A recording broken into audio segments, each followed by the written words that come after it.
رسول اللہ صلی اللہ علیہ وسلم نے چند لوگوں کو کچھ عطیہ دیا اور سعد وہاں موجود تھے۔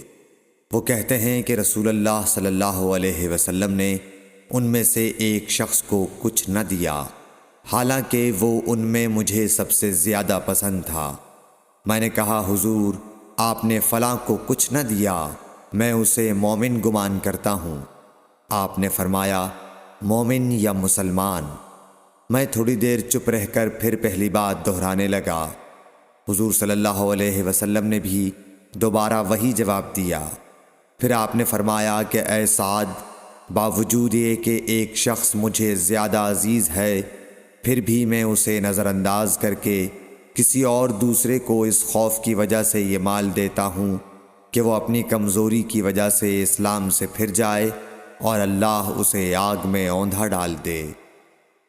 صحیح بخاری حدیث نمبر 27۔